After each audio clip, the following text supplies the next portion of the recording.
same folks on social media that's starting hashtags and maybe have not seen soap and water since Friday night are still going strong.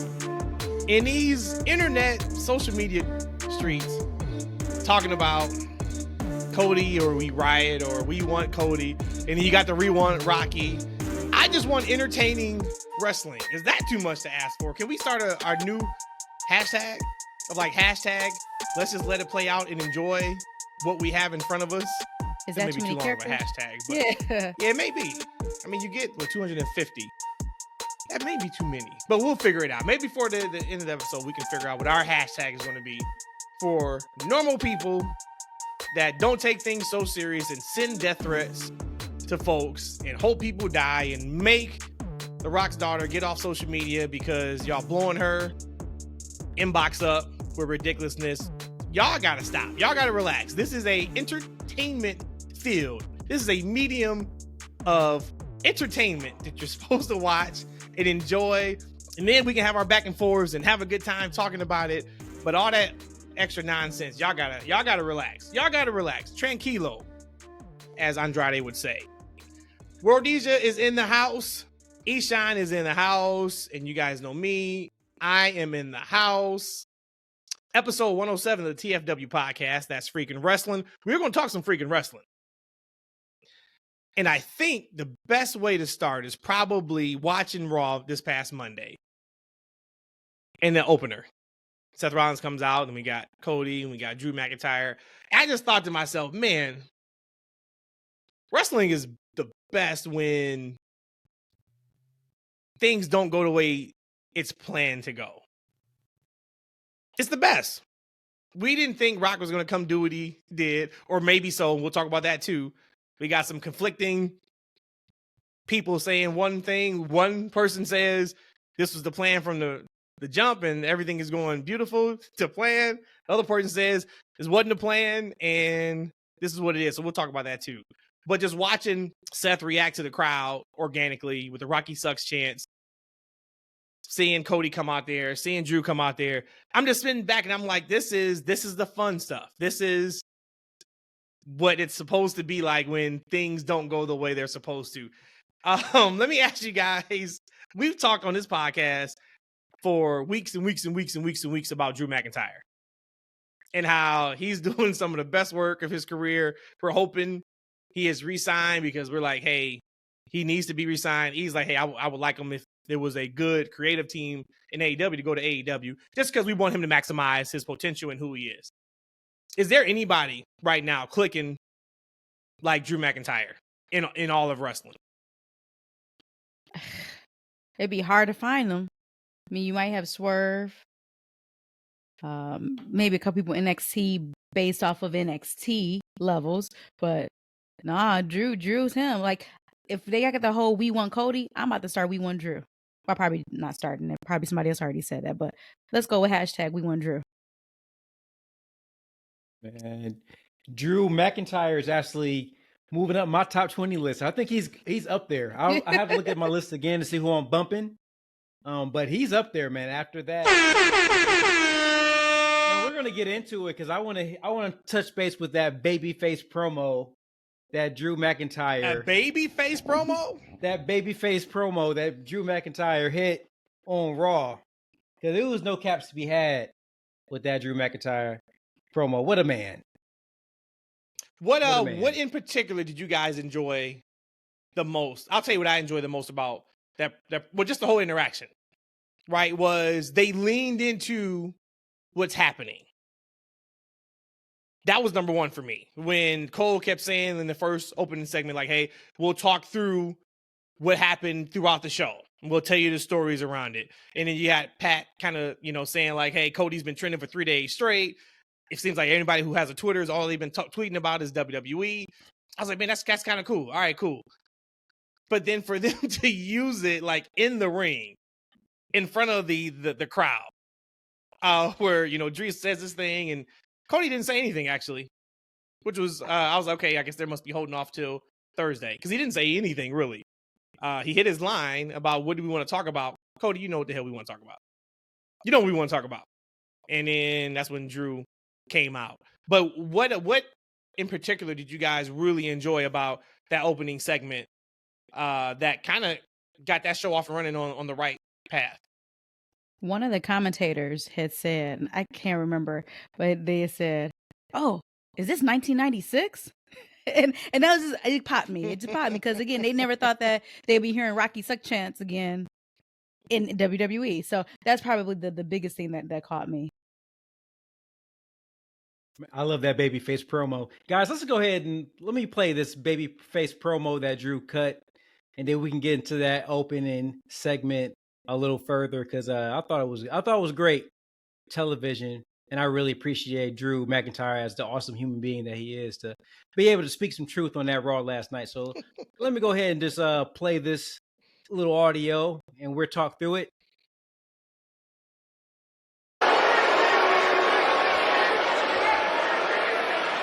I think I speak on behalf of everybody when I say, what the hell? I laid you both up perfectly for WrestleMania, and you're potentially going to screw it all up.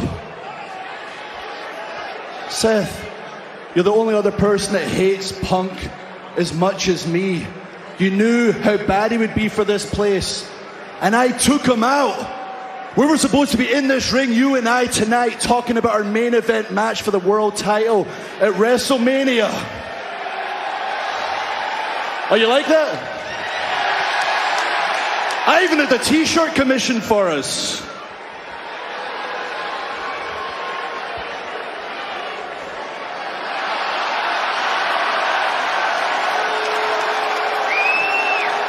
Your extra smile's in the back. Why did you have to get inside his head? Why, Cody? Don't listen to him. You've got to finish the story. You've been talking about it for 2 years now. Think about last year's WrestleMania. Think about all the work you've done this year, on TV, off TV, the media events. You've earned this moment. Don't let me down. Don't let your family down. Don't let all these people down and all the people across the world. I don't want to go here because everybody else does. And I was close with the man. I was his champion in Florida Championship Wrestling. But don't let your dad down. Hey, Drew. Look, you ain't got to be a prick, all right? And look, what in the world? There it is.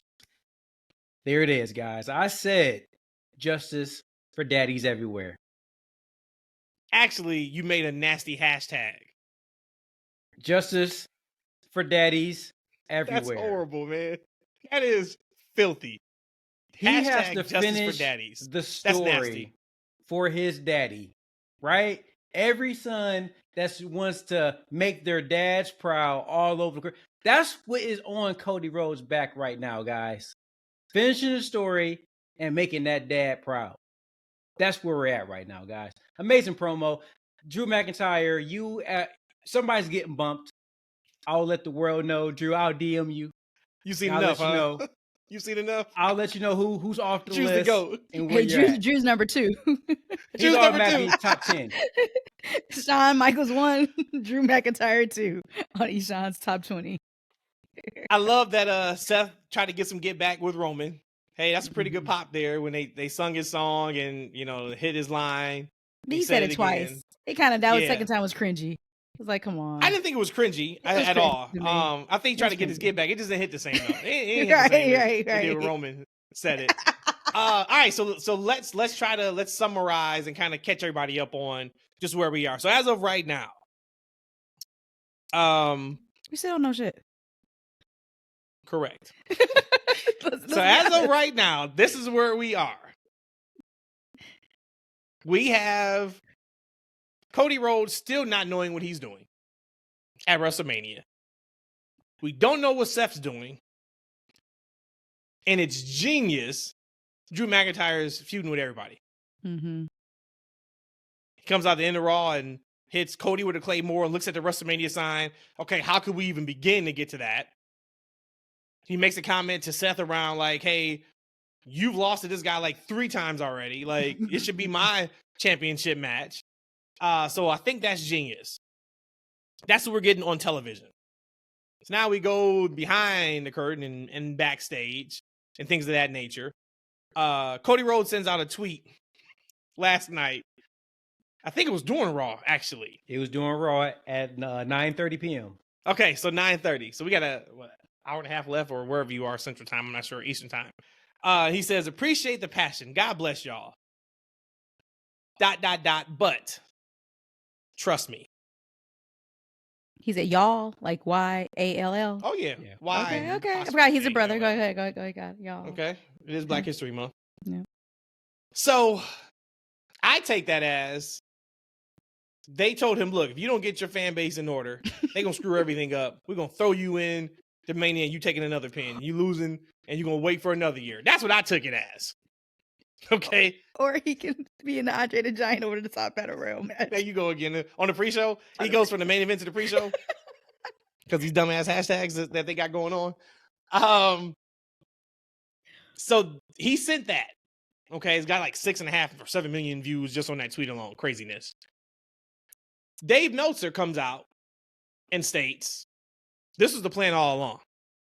They want to do a Daniel Bryan 2.0 yes movement. It's working to perfection.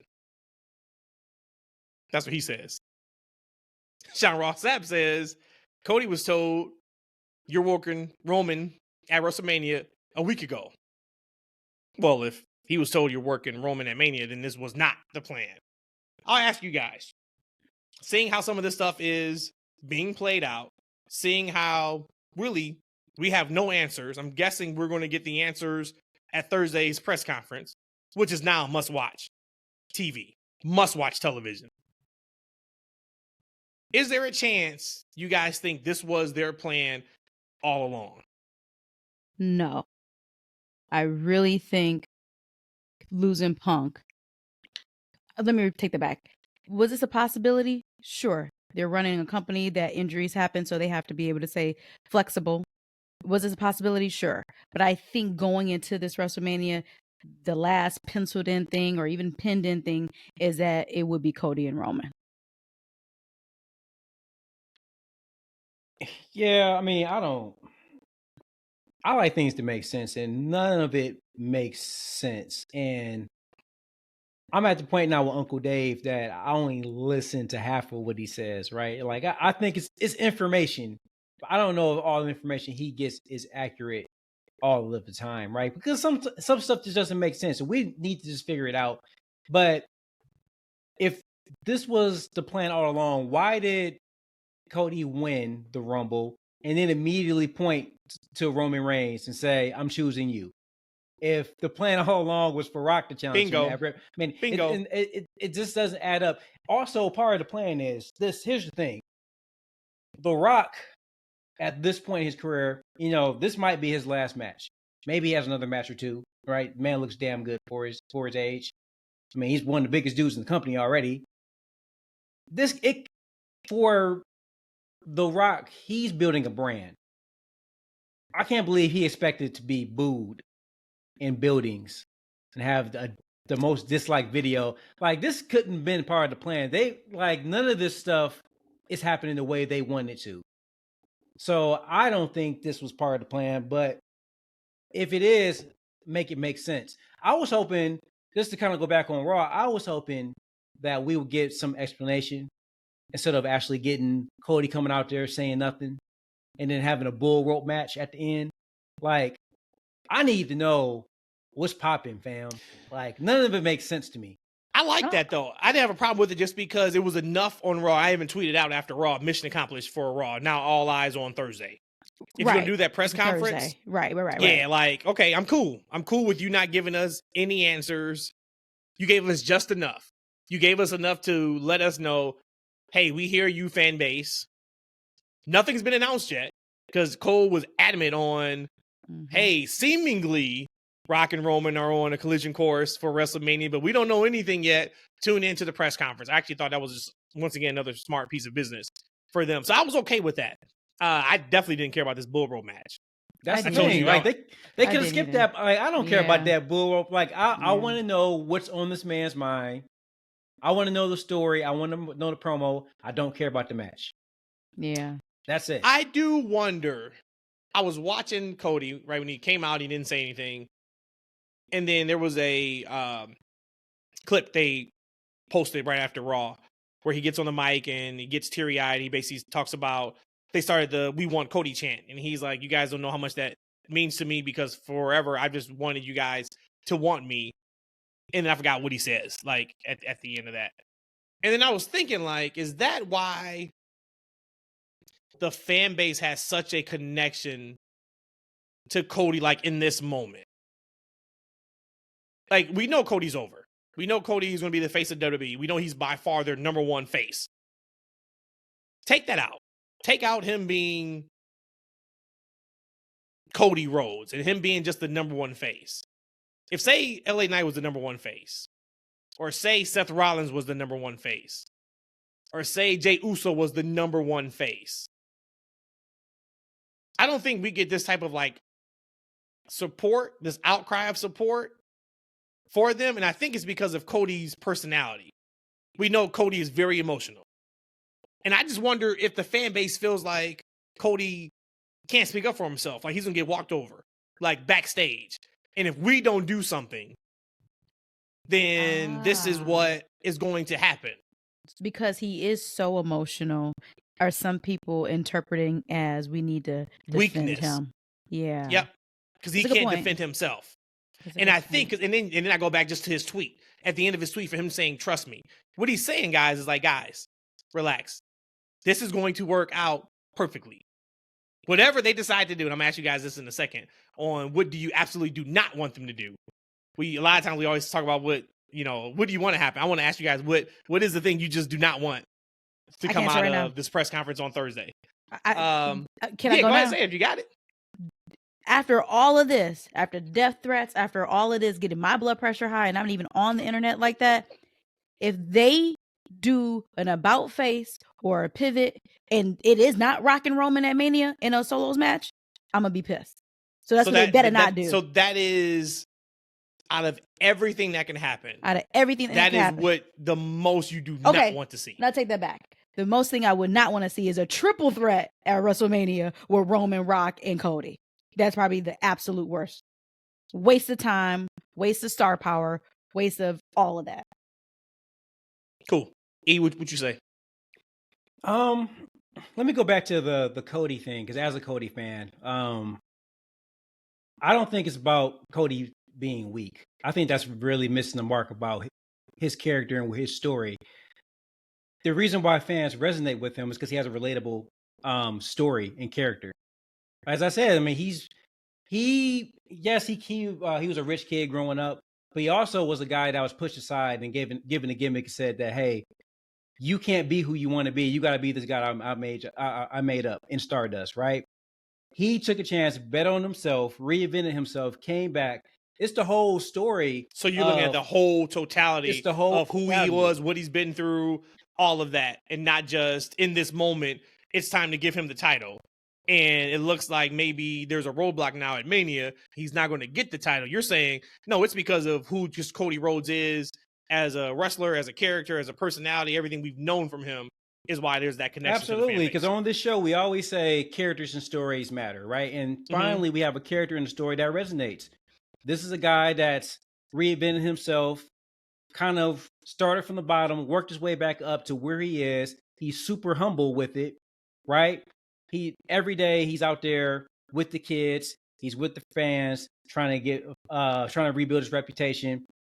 And that speaks to fans. We understand that. Like, okay, yeah, because we all want to make somebody proud, right? If that's not your parents, that's your significant other, that's your kids. You just want to do the best job and you want to be the best vision of yourself. It's an easy story for anybody to understand. What's happening in this moment is that, a year ago, right?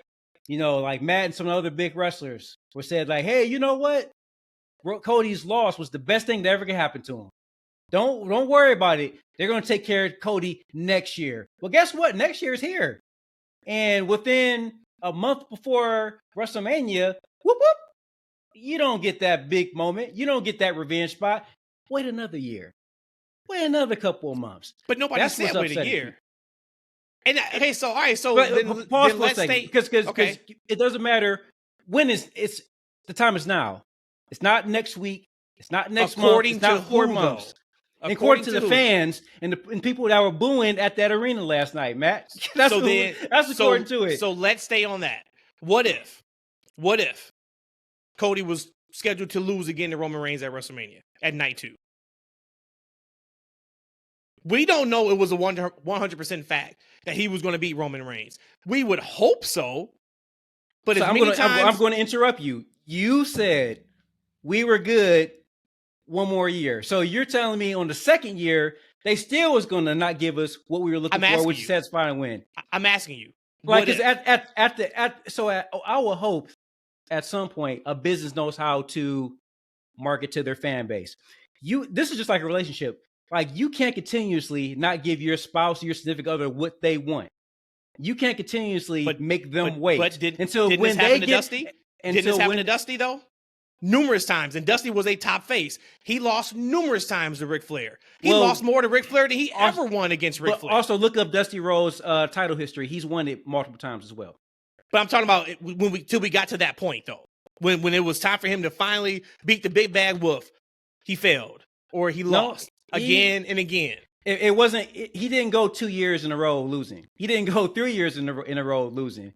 He won that championship at some point. Now, that's what was called the Dusty finish, because they found a way to kind of take the title away from him and kind of continue that climb and that kind of thing. But he didn't go 2-3 years not winning the prize. That's too long to make anybody wait, especially the world that we live in today. This ain't the 80s. People don't have, we have something called instant gratification. Like, if the full series ain't on Netflix, I don't want to watch it. Okay, so like, that's where we are nowadays. People ain't trying to wait 2-3 years to finish off on the story. People kind of want it pretty quickly. So the fact that they gotten to this point and they're patient enough, they need to deliver on the goods. Okay, but say it wasn't. I just want to get to that part. And this isn't a gotcha moment. This is like legit asking both of you guys this question. Say if the plan was not for Cody to beat Roman. Say there was some BS in the game again, but we're going to, I don't know, just hell, say SummerSlam, say the MSG, whatever. Say it's now that we're involved in TKO, we're going to do a one-off biggest show in history with NBC. We signed that deal and it's going to be on national TV, whatever, right? But just say the deal was not for him to win night 2 at WrestleMania. If the fan base knew that, do you think they would still act the same way with these "we want Cody" chants and this just takeover that they have on social media? It couldn't, because you're just saying we wanted Roman and Cody, but that's not guaranteeing who's winning. So, I mean, I am a Cody fan, not over a Roman fan. I would be even more pissed, I think, if it is now Cody and Roman and Cody still loses. I would be more pissed in that outcome. And then to me, I think you are burying Cody at that point, versus if Cody just never went against Roman at all and it was Roman and Rock. This would be like 2018 again, when you're turning off the fan base. This is the reason. This is what helped birth AEW, is because you had Vince McMahon thinking he knew more of what the fans wanted than we knew, right? And so eventually people get tired of that kind of stuff. You can't keep playing with people's money. That's what this is. This is an emotion business, right? You're trying to take people on an emotional roller coaster, right? So eventually you want to get to a satisfying result. If you don't satisfy your fan base, you're going to turn them off in droves. So as hot as they've been, you can risk souring them. You can risk souring a large portion of the fan base. You think about just something as small as this. Like, look, I'm okay with it. A consolation prize. I mean, I don't prefer it. Mm-hmm. Like, I don't prefer it. I would like to see Cody get his comeback victory against Roman. But if they can give me a win and he wins the other championship and they do something, okay, I'll be okay with it.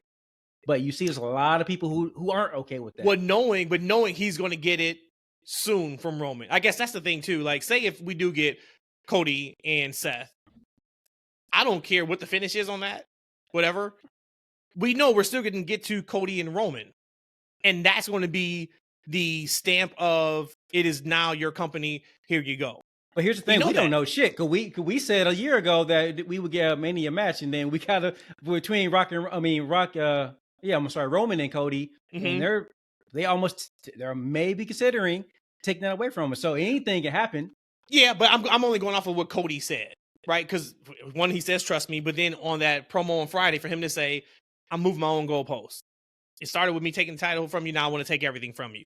I would think by him saying that, he knows what the finish is supposed to be. There's been nothing leading up to this year's WrestleMania where you feel like Cody has told his fan base, I'm winning at WrestleMania. Well, I would say that something's changed because at Royal Rumble, he pointed to Roman and said, I'm choosing you. I want you. And then the next week, he changed the goalpost. And here's the thing.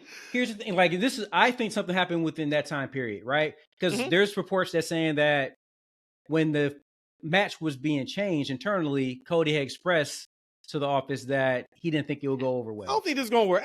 This may not go the way you guys think. Rock was right? like, shut up, jabroni. We got this. That promo, he's just being a company man and trying to say whatever needs to be said.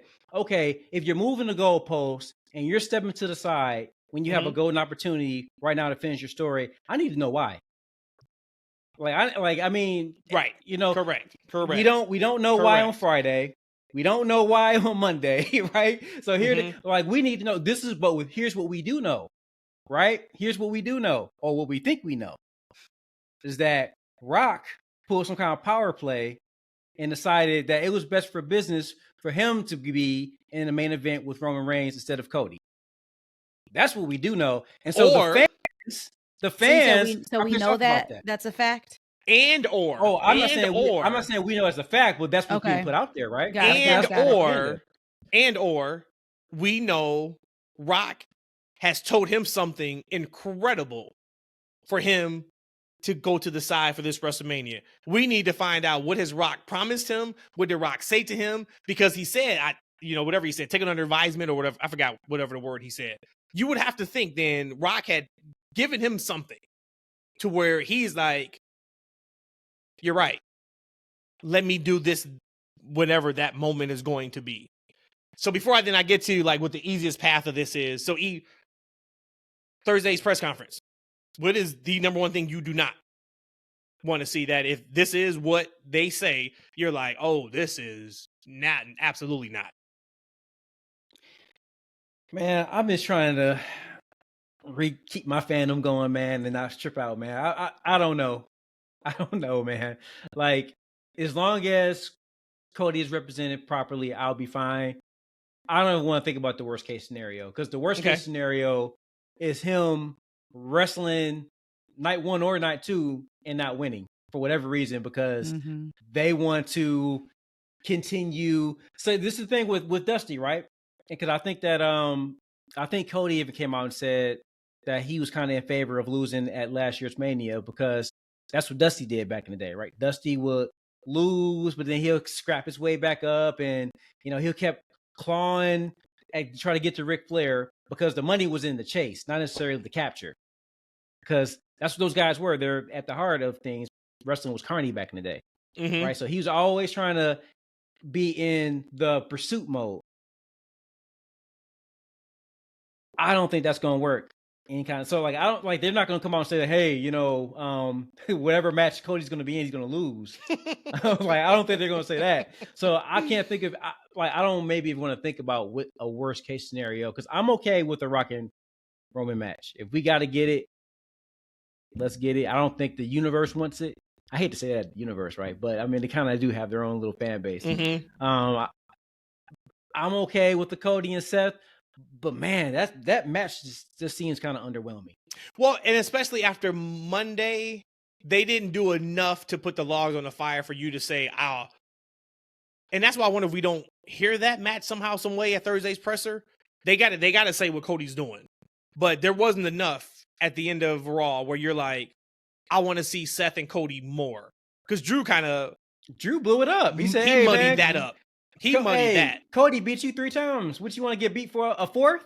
like what are we doing? So like the intrigue on that match is almost like, all right, Cody has to win, but geez Louise, like he gonna beat Seth 4 times in a row? Mm. Well, we know Cody can beat him, but Seth did say something. He's like, "But I need to know I can beat you." I did like that. Get back to Thursday's presser, Rhodesia. Me and you are right there together. It's like 1A, 1B, and 1A is absolutely the triple threat match. The other thing I do not want to see that I'm seeing floated around there is Cody versus Roman with Rock as a special guest referee. Absolutely not. Nope. No, thank you. Don't want that. But the big one is the triple threat match. If they announce a triple threat match, I would be livid. Of course, I'll let it play out. I would be livid, though. That does nothing for anybody. And the reason why I say it does nothing for anybody, number one, is, okay, Cody wins. Like, say he wins, right? I don't care if he pins Roman. I don't care if he pins The Rock. You didn't do it on your own. That's a fail for Cody. This needs to be on his own, in my opinion. If you include Cody in the Rock and Roman head of the table tribal chief, he doesn't even belong in that story. So now you take away from that story. It's just they cannot do that. That cannot happen. Separate these things. I brought up, what if Cody was supposed to lose again at Mania? Say if he was supposed to win at Mania against Roman. The easiest thing to do is for them to announce in Vegas the main event of WrestleMania 40 is going to be Rock versus Roman. And the main event of Elimination Chamber is going to be Cody Rhodes versus Roman Reigns. We can still do that. And I'm okay. I'm okay and with that is where Yep. Cody wins against Roman. No, it's not at Mania, but he's still going to win it in front of 45,000 people. That's still going to be his moment. And then he can take that belt into Mania. And if he wants to, then we can play around with, okay, what does that look like? Is it Drew? Is it Randy? Then he can really have his moment, and that can be the night one main event. And then I think you really soften the blow for anybody who's upset about the whole Cody thing, and you can be able to get to Rock and Roman with no issues for the most part. There's still going to be some people who are upset because they're going to look at it as this should have been Cody's WrestleMania moment. But he's the champ going into Mania, and coming out of Mania, he's the champion. That would be the easiest way to do it. I don't think they're going to do that, though, because I think just once again, That's messy as hell, man. Yeah, I think with Cody making that comment, I'm taking everything from you. I think they have their eye on where they want to go now with that. Because I would think, and yeah, I know there's a lot of talk about the Rock being selfish in this moment and things of that nature. It would be hard pressed for me to believe when The Rock had a conversation with Triple H in creative, and he said, "Hey, I'm going to take on Roman at WrestleMania." I'd be hard pressed to believe that he knew Cody was supposed to win the title at WrestleMania, and he took that away.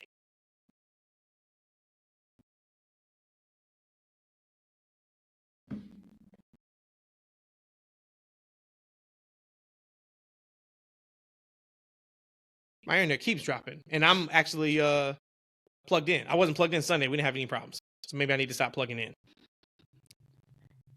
You said, I forgot what you said because I'm about to start talking about some capital TRAASH. What you say? I forgot what you was about to say. What'd you say? It was the last thing we heard you say. What last to me? And I had it in my head. Dang it. You said, what I can't believe is that I think that's something like that. That was the cadence. What you don't want to do is, or I can't believe it. No, I was saying okay, so I don't know where you want to pick this up from me, but what I was saying was I can't believe Rock would take that moment from Cody if he knew Cody was supposed to win the title. That doesn't make sense. Hey, Rock is now the head of TKO or whatever, and he asked Triple H, "Hey, what's the creative for Mania?" And say, "We're finally going to crown Cody. It's finally his moment." I'm just hard pressed that that Dwayne is like, you know what? I know he's, this is a story y'all been telling for 2 years, but I think it's time for me there Roman. was some scuttlebutt around that. Hold on a second. I actually wrote it. That's hard for me to believe. All right, so here it is. Let me read this off. All right. So the decision, this is per the PWI Insider. Decision to go with The Rock versus Roman Reigns at WrestleMania was pushed by Dwayne Johnson himself, backed by TKO executives. So this is the information that's being floated out that fans are picking up on. Originally, the plan was for Cody versus Roman to main event, but Dwayne reportedly felt the change was necessary to save WrestleMania in light of losing CM Punk and Brock Lesnar. As of now, the current plans are for Cody to face Seth Rollins and the winners of both matches. This isn't the right article. There was another article, I think, a follow-up from PWI, is that the plan is for Cody to win the heavyweight championship, and then at SummerSlam have a match with Roman in a unification match, and then Cody will unify both championships. I don't think that's taking everything from Roman. And we got to figure out what he meant by that. Yeah. But that's not taking everything from Roman. That's still doing the same thing. Because he said on Friday, this started with trying to take that title. Now I'm taking everything from you. Well, if Rock will have to win, and then he'll have to be the head of the table. But how could he win if he's not the champion? So yeah. So that's kind of just my thought about. You wouldn't think The Rock would change that, but if we're talking about just strictly business, yes, there's going to be way more eyeballs on Rock versus Roman than it is Cody versus Roman. But that's not the story that the majority of the fan base, I think, wants to see. Once again, Thursday, we'll see. But I tell you what, they got to figure it out, because there is a segment of the fan base that is like Rhodesia and I that want to see Rock and Roman. And if you put that little carrot out there on Friday and then you pull that away, you're not going to have a blowback like we saw this past weekend with taking over Twitter, but you're going to have some really upset people. So I think that will be the vocal minority, because you think about it. I've had like Rock being booed. I think that Rock wasn't even booed when he was going at it with John Cena. I think John Cena won some people over, but I can't remember the last time I remember hearing a Rocky sucks. No, I mean he was right. And when he was running his Hollywood heel run. Back. Yep. Yeah. And how long ago was that? That was 20 years ago. Yeah. Like, right. So you think about it. I get that. There's a contingent that wants to see that match. I mean, I want to see the match too, and I think most of the fan base does, just not at this moment. I just think things have changed. Yeah. It's Rock is 50-something years old. His last major movie was Black Adam, and that didn't do well enough to get a second movie. They actually fired him from the franchise. I just don't know if the star of The Rock is what it was 10 years ago, and I don't know if it's as bright as it needs to be. No. The stardom of Rock is even more. If it was more, we wouldn't get this negative of a fan. No, and listen, this is what I'm about to say. Your people were saying is the vocal minority is for Rock and Roman. I actually think it's probably half and half. I just think that the Cody fans, the fanatics of the fanatics, are the ones that's making and pushing this harder. If I think you get 100 people in a room who've been watching wrestling for 10 years, and you say, hey, which one do you want to see more? I guarantee you it's going to be a lot closer than what you think. Because just from what I've seen, I've seen more. I'm okay with Rock and Roman. Yeah, that kind of sucks for Cody, but I want to see Rock and Roman. A lot of those fans are very casual fans who don't watch wrestling nearly as much as we do, or the people probably that watch Cody. Those fans are the people who, they might tune in to see Rock and Roman, but then they won't tune in for another 6 months. I know a guy that came in my store the other day, CM Punk fan. I said, hey, man, you enjoying Punk back? Like, yeah. I drove actually to go see him on his first day, and then I haven't watched the show since. I mean, 3 hours is a long time to watch wrestling, man. Who has time for that? And this guy, this guy drove all the way to see the man, right? And it says that he can't commit to watching a 3-hour Raw. Like, it's just too much. Those are very casual fans. But I'm not saying it's casual fans. I'm telling you, I'm saying if you get people who watch WWE television or programming every week, maybe just Raw, maybe just SmackDown, I'm telling you that it's going to be a lot closer than what you think. I just think these fanatics are just crazy and taking it to the whole next level. And I agree with that. Just now, I always like to bring my facts to the table, right? Stuff like that. So that video they put up on SmackDown, the actual full segment with all this happened, it was up to, I forgot how many, 5.5 million views or something like that. And somebody on Twitter had posted, because the whole big thing that people were going with was most disliked video in the history of WWE. And I think at one point they got to the most disliked video in the history of YouTube. Shit. Yeah. And she said 12% of the people that viewed this video disliked it. I think that puts it in perspective. I don't think millions of people watch that video to dislike it. And even if they did watch that video just to dislike it, only 12% of the people who watched that video disliked it. So to Rhodesia's point of, hey, the majority will be okay with it, with the eyeballs that I'm going to assume people would watch because The Rock is involved. It's going to be on Peacock, et cetera, et cetera, et cetera. I would think that the majority that watch would be okay and more than fine with Rock and Roman. But your everyday fans who watch WWE, live, sleep, eat, breathe WWE, I think those are the ones that would have an issue, and you don't want to piss those off, though, because they're the ones that are with you every single day, every single week, every single month, watching the show, buying your merch, going to the pay-per-views, et cetera, et cetera. So it is going to be fantastically interesting come Thursday. That's all I got to say. And I feel like we should do an emergency pod Thursday night. I tell you what, I thought about it. I absolutely thought about it, but I'm like, we can wait till Sunday unless something massive comes down the pipeline. We'll text each other like, all right, y'all, we got to hop on. I'm more excited to see this press conference than I am Elimination Chamber right now. And speaking of Elimination Chamber, I'm just to gloat myself to my own horn.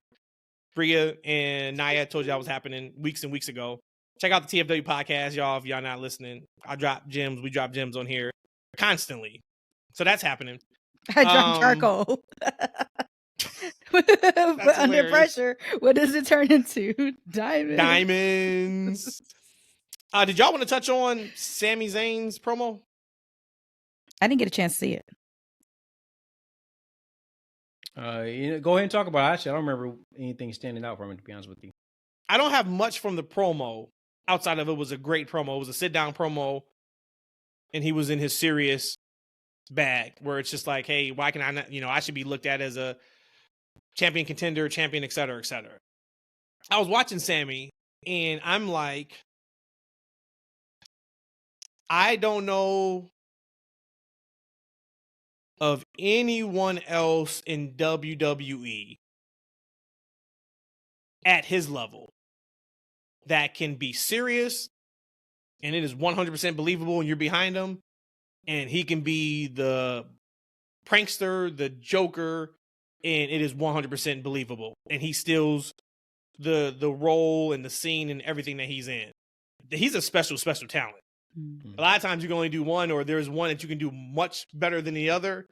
In him, it seems like whatever role you give him, he's gonna be the best at it. So I just wanted to give him his flowers on that because I thought it was tremendous. No idea where they're going with it. I don't even want to know where they're going with it. Like, it's one of those, I'm just like, I just want to wait and see. So hopefully I don't get spoiled because I don't know where he fits in the WrestleMania title picture. And I want to just wait to see it play out. I got that vibe from him a couple years ago. He did a sit-down interview with Ari. I forgot his name. I'm thinking of Ari Emanuel, but you know what I'm talking about. He covers MMA too. Mm-hmm. And I just remember listening to him talk, and I'm like, this guy is a bit of a genius, because they're a little bit out there, but I felt that about Sami a long time ago, and that's when it came out, or when I found out that they were actually trying to do some recording of some type of behind the scenes with him, but then that fell through. He did like a year of recording, I think, of backstage stuff. They never saw the light of day. But just hearing him talk through that, and then him even addressing how at some point backstage with the higher ups, he kind of had some tension because of how passionate, I just use that word passionate, that he is with his character.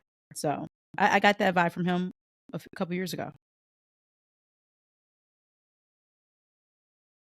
Just real quick to touch on Jay, now coming out to Gunther. When it first happened, I was like, yo, whoa, what's up with that? And then you kind of was like, well, why not? Why not Jay? So I just didn't see that coming I mean, I guess Mhm. now the next morning it makes sense because where else would you put Mhm. Jay? Because Jay has worked his ass off for so long. He does deserve some type of spot somewhere. And I can And see he that. said he wants an IC title reign. He wants to win the IC belt more than he does the world championship. He said that months ago in an Wow. interview. Wow. Yep. Not to say he's going to get it. I think if there's anybody to take it off of Gunther, why not? Jay. Mhm. And like Jay, I said it last night watching it. Like he is just so damn likable, man. Like he is so real when you see him. Like that's who Jay is. And I've been fortunate to like meet him a few times and talk to him. But like what you see is what you get with Jay. Like that is who Jay is. Like it's just so cool to see him just like continue to get so excited for somebody who's done this for like 20 plus years and to still go out there and get that type of reaction and give that energy back to the crowd is fantastic. But Gunther is another one that he gets better and better every single time he touches that microphone. That line about you're gonna wish you went back to when, like, what do you say? We couldn't recognize you between your brother. You couldn't tell the difference between you and your brother, which is so funny because back in the day we couldn't tell the difference between them. They look nothing alike. Now you know exactly what Jimmy looks like. You know exactly what Jay looks like. But back in the day, it was just like, oh, they're the Usos. I don't know But who's they, who. they have But they have face paint, they're so the Usos. gotta give them a little bit of a pass. They have face paint. Hey, the funny thing is, for weeks I've been wanting to come on and say that I think that Jay should be the person to dethrone Gunther. But it was always late in the show, and I was always running out of steam. So I was like, well, I'll talk about it next week. But I've actually been thinking about this since December. I kept wanting to bring that up. I'm like, you know what? 'Cause I know the talk was Jay versus Jimmy. But I was like, man, I just kind of feel like they haven't done enough to give that a proper build for Mania. Mm-hmm. And I would love to see Jay and Gunther. Because I didn't know where Gunther fit. And I think it'll be a great moment. Because if anybody can dethrone Gunther, Mm-hmm. like, right, it can be like a Jay. Yeah. Jay will be perfect for that spot. And then maybe down the line we can get a Jimmy versus Jay IC match. That'd be kind of cool. Well, I was gonna say, so then because you got to do that, then Elimination Chamber, right? Gunther and Jay. I don't even know how you. I don't even know at this point. I don't even know how you get to Jimmy and Jay at Mania. I don't think they're on different brands. Yeah. Like I don't know if that ship is sailed right now or if they're gonna figure out some way with the GMs to make a swap or I don't know what. But and Jimmy ain't serious enough, man. 'Cause he's kind of like the jobber for the clique. But that's what I'm saying. Right? Like it would make more sense for Jay versus a Solo. Like they right? are There's on some history, two they can kind of talk totally different trajectories right now. Yeah. They are Yeah. they're not even the same. And then that's what I was talking about on the Royal Rumble post show.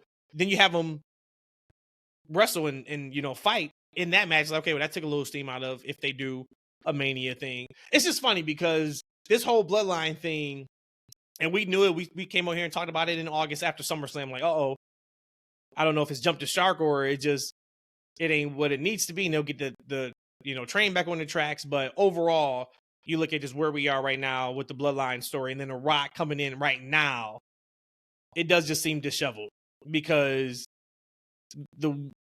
why is The Rock coming in right now with the bloodline? Like he's not saving his family, and that's what I thought it was going to be. I thought like Rock was going to come back as like the saving grace for the Samoan family, right? Like Roman has completely crapped on his entire family. He is beyond having the big head. Nobody can talk to him, and now we bring The Rock in to bring him down and give him some humble pie. And that's not even where we are right now. So, yeah, that bloodline story that is sailed. I won't say it's sailed away. You can wheel it back in, but it's pretty out there right now. It is. Yep. I do want to talk about Stand and Deliver, but I do have one more thing on Raw, and it's the Creed brothers. And when you think about like somebody's who needs to take advantage of an opportunity they're given, the Creed brothers just impresses me every time. Like I think about who they were in the ring with on Raw. There with some veterans, and completely like showing an outstanding performance. I don't want to say good showing, an outstanding showing against these other great tag teams. I mean, it's like I'm really impressed. And again, they're to me that definition of taking advantage of an opportunity that you're given. Yeah, I said that I feel like they got thrown in the deep end. When they got caught up, really didn't get caught up with fanfare. Nope. It wasn't much to, when they came on the main roster, it wasn't like they were brought on with like a specific storyline in play, or like, oh man, they've been in NXT so long, it's time to give them their shot. It was just like, all right, you think you guys are ready? You guys maybe not be all the way ready, but here you go. We're just gonna throw you out there and make the most out of every opportunity, as you said, Rhodesia. And every single time they go out there, you're just like, all right, they got it. And we know they have it, but like every single week, no matter if it's a singles tag match or it's a multi-man tag match, they deliver. I don't know about the stand part, but they deliver. Those guys have been killing on NXT for quite some time. And that's just really, you think about the 2.0 guys, the kids, they're all doing pretty well for themselves, right? You think about Creed brothers, you got Tiff, you got Melo, Brian, like that 2.0. I mean, it's just awesome I may have to walk back my take about 2.0. I ain't gonna do it now. I do have a question about that in a minute, though. I may have to walk back my 2.0, but 2.0 sucked, man. The show wasn't good. But if you look at like who was on 2.0 and where they are now, but see, you know what they did with 2.0, like those guys wouldn't have been on TV for at least another 4 months before they were on TV. Like, right, they just threw them out there when they was green as hell. That's true too. Green as hell, they just put them out there. Too. But we watched them get better and better every day and every week, which is fun for us as fans, right? We got to see them maturing right in front of our eyes. I do want to ask about Stand and Deliver, but y'all two just hitting it on the head on the question I have for y'all about NXT. So you better have something good on Stand and Deliver. You brought it up twice now. Yeah, I got some on Stand and Deliver, but I got some on Stand and Deliver, but it better be incredible. This part of the show. So see, you're trying to give me a little bit of extra responsibility, and I'm trying to do it, and you trying to bury me. But what's not going to happen is you're not going to bury me because I know my shit right now. Okay. All right, we'll see. All right. Anyways. I'm not talking about Stand and Deliver right now. I'm talking about NXT. That's my question. NXT is clicking on all cylinders. We know that. And kind of the demise of the black and gold was that you finally was behind all this talent, called them up to the main card, and now you left everybody there that was green, the birth of the 2.0. Of course, there was other factors on 2.0, but you got 2.0. How or what does Eshaun and his team need to do to ensure we don't get another NXT 3.0 and it's another year and a half of just green going nowhere talent on TV? Or do you think we passed this? They passed it. I think if you really watch the shows, I mean, you guys watch shows, but you look at it, like they do a good job of like the breakout talent. Like, right, they slowly integrate them with the more seasoned NXT guys, right? So you got the, Metaphor, right? You got Lash and I forget Homegirl's name. She's away on injury right now, but she's getting better. You look at, Lola Vice, she's next up. You got she cashed Laura, in and lost. Yep, cashed in and lost. You got the women's champion. What's Vikery by Lyra. Yep. Yeah, so you got they do a really great job of integrating like their newer talents into the show, and you start seeing like Kalani probably get a bigger role on the show as well. You still got Roxy. We never know when she's gonna be pulled up there, but I think you do a really good job of just integrating the newer talent into the existing ones. And then you don't have to worry about the Vince factor. So remember, the Vince of it all was when NXT lost to AEW's when they blew up NXT Black and Gold and they made it 2.0. So that was the big factor of that. The other factor too is they're set up better. What I mean by that is the left hand talking to the right hand. So we don't see any more of this. Oh, that person looks good. That's a shiny new toy. Let's bring them to the main roster. But then let's completely overhaul them and change everything about them that got them over. and now it didn't work, and now I got to continue to poach talent from NXT because the people who I'm bringing up isn't really connecting on the main roster because I'm changing everything about them that connected them to the audience down in NXT.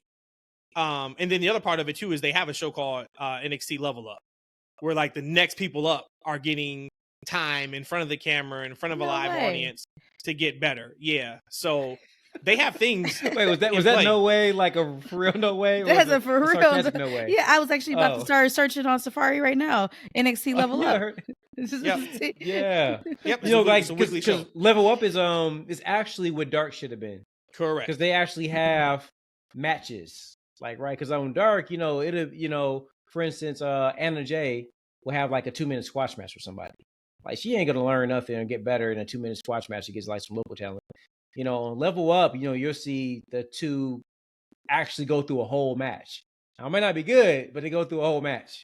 And I mean, and you know, it's not too bad. And there's also stories behind it too. Like it's a feud sometimes. So to Eve's point, you're not going out there just working on your like hot tag sequence and we're getting in, getting out, and your entrance takes longer than the actual match it is. You're actually working during that time period. So I think they have a lot of things now in place that we should not ever have to see a complete reset button on NXT. Well, good. And I just pulled it up and it shows like they upload their episodes on Peacock on Fridays at 10 p.m. Eastern. Right after SmackDown. Yep. Nice. That's cool. Well, then hey, Rhodesia, now Rhodesia, we're about to talk Rhodesia, about Stand and Deliver. About to talk about Stand and Deliver. So what about Stand and Deliver? Thank you. And I can segue on my own, okay? Okay, my bad. Sorry. Right. Dusty Road Classic Champions. We got Braun and Corbin. How much longer you think we're going to see this, I guess, team before they implode? Because it kind of seems like they kind of like each other right now. Man, let Sean tell it. He ain't letting Braun go anytime soon, even though Braun is on Raw and SmackDown. He legit said, like, well, I'm not letting him go. If he wants to do double duty, great. But, like, Triple H is going to have to, like, pry him away from me. I was like, damn, I bet Triple H wish he could have told that to Vince years ago when it came to him poaching talent. But, yeah, I mean, I think I've said it before. Braun is ready. And now he's even more ready because he just checked off being able to pull off a comedy gimmick. Mm-hmm. Like, what else is it for him to do in NXT? And that's I guess you got to have a spot for him on the main roster, right? Like, maybe if they wanted to just give him that Brock Lesnar spot, I don't think Brock was going to beat Gunther at Mania. I still want Chad Gable to get his lick back against Gunther, but yeah, I forgot about him. You talk about an incredible start. If Braun comes in and challenges Gunther at Mania and beats Gunther, I mean, at that point he's made, and now it's, you know, all bets are off. But I mean, he's ready at any time. Also, I don't know how long. And I guess it don't matter either that they're in a feud because we saw with Tiffany Stratton, she was in a feud. They just did a full 3 weeks build to her and about to start showing these farm vignettes and all that kind of stuff. And then they just dropped that and brought it up to the main roster. So I guess that doesn't matter anymore. I kind of feel like that was filler though. And it was designed to kind of be dropped because like they have been feuding for some time lead up until that. Because Fallon had beat her twice, I believe. I think I remember seeing one. I think I remember seeing one time. But I do know when she beat her. Well, they taped the vignettes for it, and they didn't use them because they dropped it. Yeah, yep. Well, then I guess the last thing about Stand and Deliver is the ending, the beginning, and the end. The beginning and the end. And Carmelo finally turning officially on his best friend, on his brother, Trick. It's time. So before y'all start telling me y'all feelings and thoughts on it, I just wanted to get this out. I thought Carmelo was coming up, and I thought, meaning to the main roster, and I thought he was leaving NXT behind. And you still do that, even though their relationship just had a turn in it. Like, to me, when I saw that, I'm happy because I do think that Carmelo's going to be a really good heel. But I thought he was already done with NXT, so I kind of felt like, dang. This is the story. And this should be the main event. I know they like to, of course, finish with the title, but this needs to be the main event of what is their WrestleMania show called? I keep trying to call it Stand and Deliver, but it's not called that. But I'll find out. No, it is Stand and Deliver. Vengeance Day was just this past Sunday. Yeah, I think I wouldn't know say people. Stand I know and people Deliver. listening. Wait. Like, what are y'all talking about? That's good. I'll be Rhodesia, you had one job, Rhodesia, and you got me out here calling it stand and deliver. You had one job. Guess what? Guess what? I get to talk Failure. about stand and F. deliver even Oh, more. F man, stands for right. I got like another 6-7 weeks to talk about stand and deliver. I know people are talking about like, what are these guys talking about? Stand and deliver. Sorry, y'all. But E, you ain't stop us either. You know it was Vengeance Day. Damn it to hell. Hey, you know what happens when we get towards the end of these pods, man. We didn't do nothing sexual. We ain't say nothing sexual.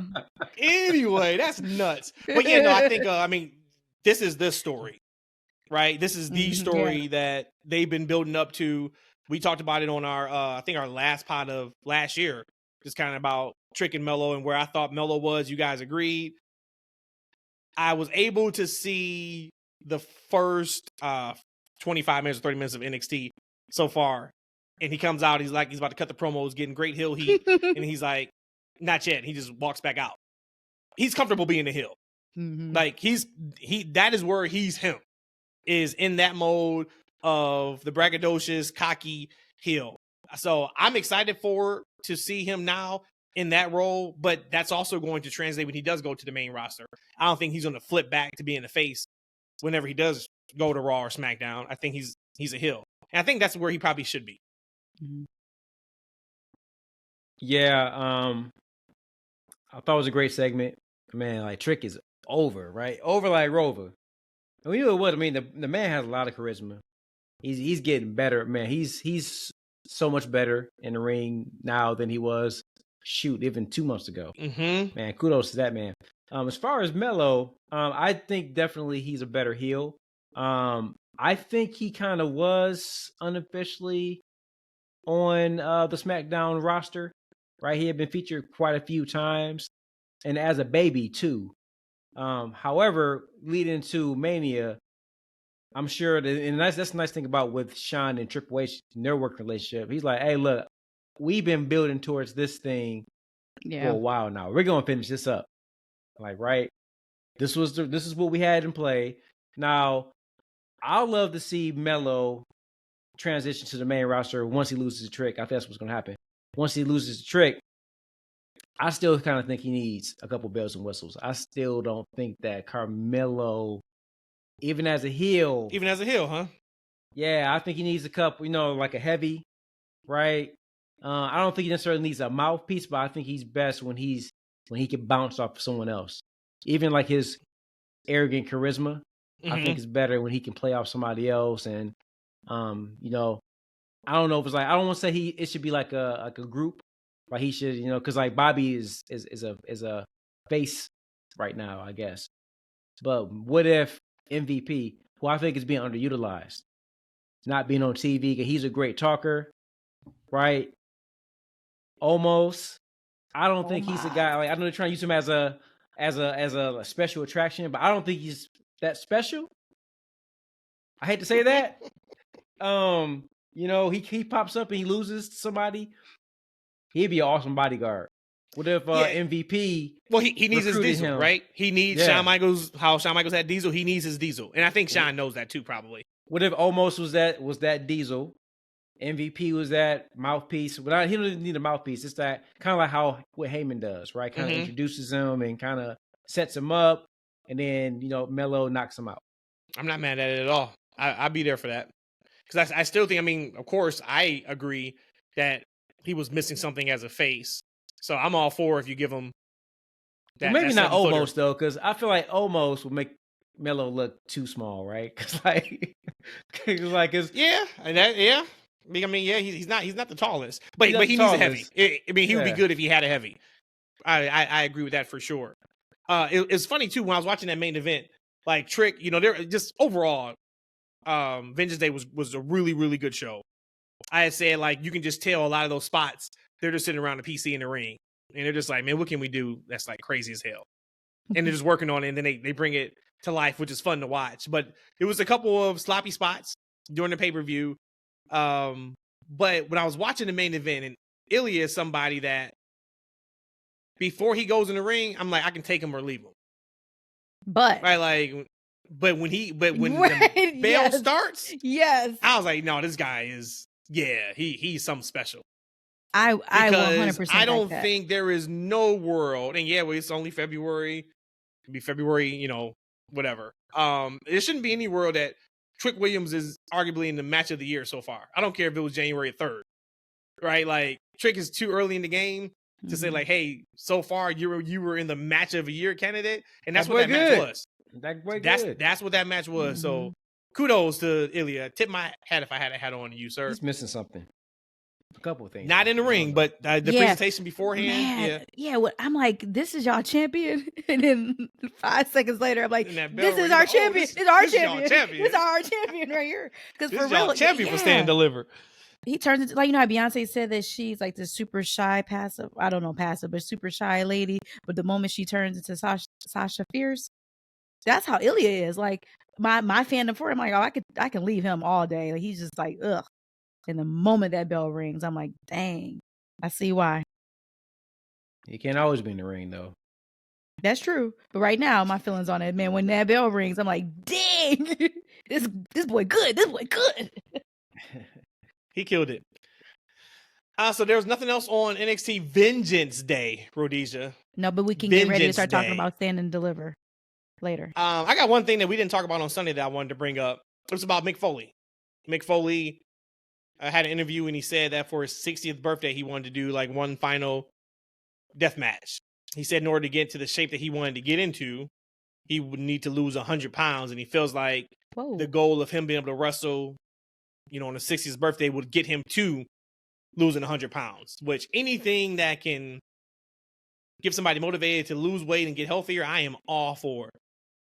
I think this is a no-brainer for him to do it. And I think the no-brainer is for him to do it in AEW because, of course, WWE would not allow what kind of death match he would want. And I think it is a no-brainer for it to be against Moxley. Like, they already have a built-in story because they were supposed to feud in WWE. It got pushed to the side when Moxley was down in FCW and NXT. I think this is perfect. But there was a lot of people online that was just like, no, we don't want to see Mick Foley in a death match. He shouldn't be in another death match. And my just thought is that man has killed himself for our entertainment. How can I tell him not to do one more match that he wants to do? I don't care what kind of match it is. But what's your guys' thoughts about Mick Foley coming back at the age of 60 to do one more death match? The sound of that makes me kind of remember how I felt when Hangman drank Swerve's blood. Or was it the other way around? Hangman drank Swerve's blood. And I was like, oh my God. I kind of feel that way thinking about Foley doing that because I already know nothing's going to practically be off limits to him, especially if he drops all this weight and he gets into the shape that he wants to get into. Like you said, it would only be fitting that it's with Moxley.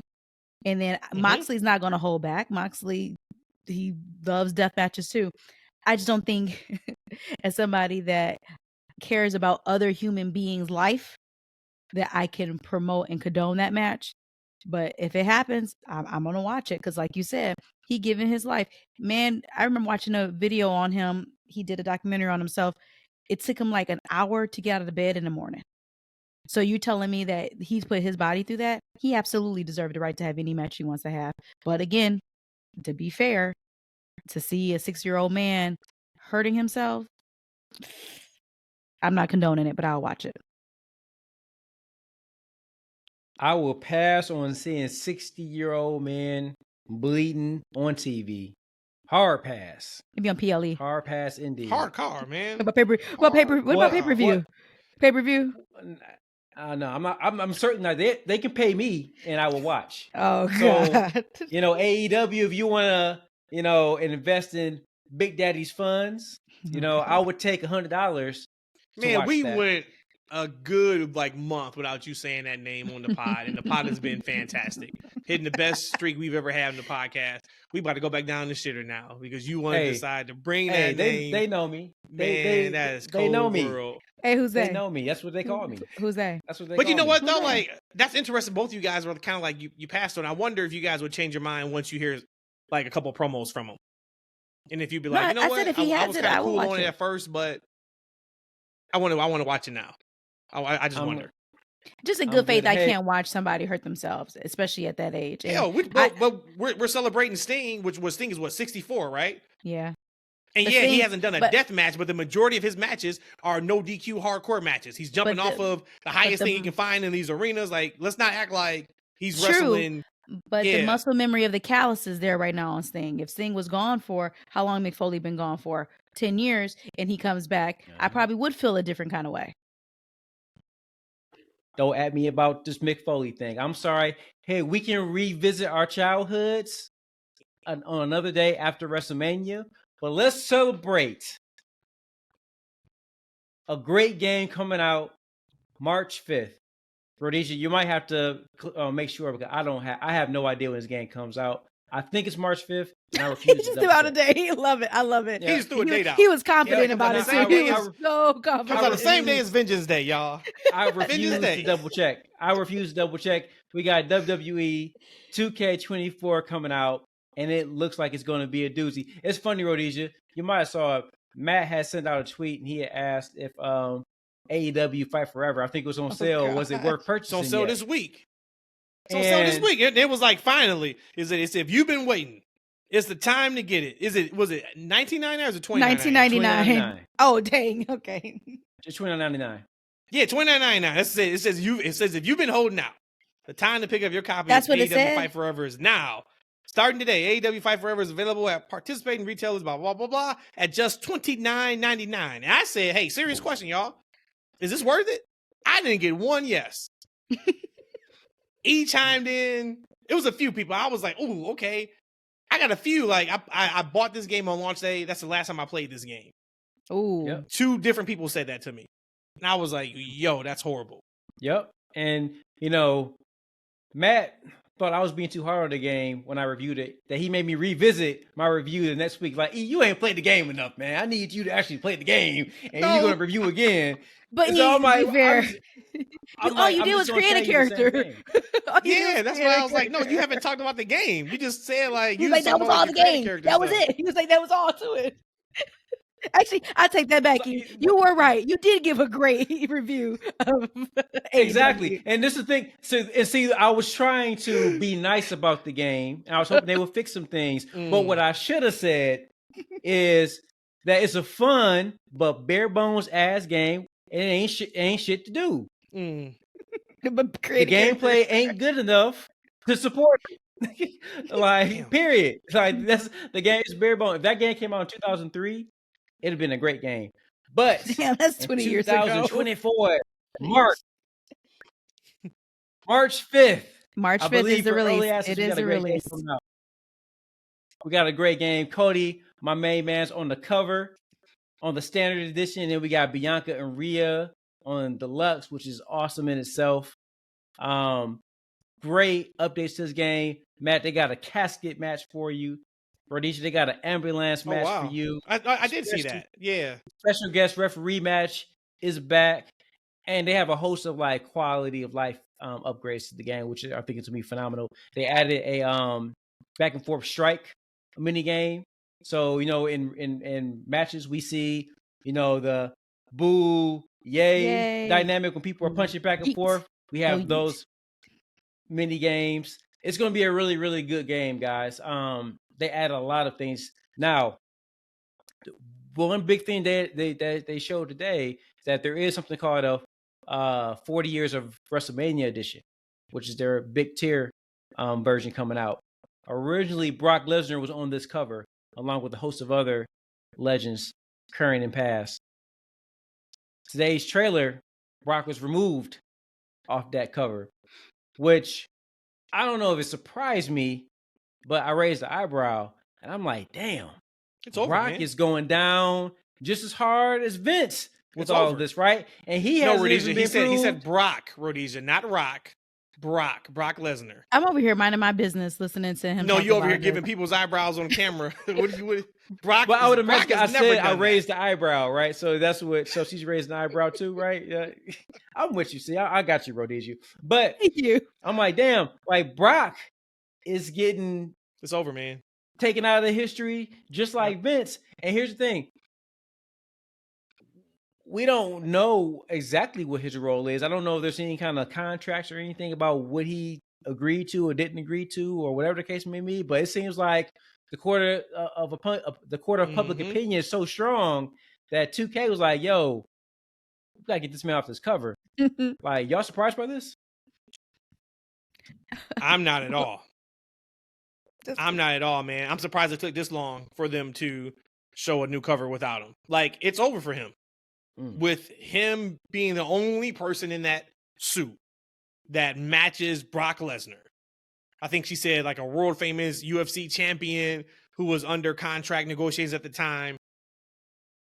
That was it. He's the only person. So for him being as quiet as he was, and we know, for me, when I first saw that, I was like, he's done for.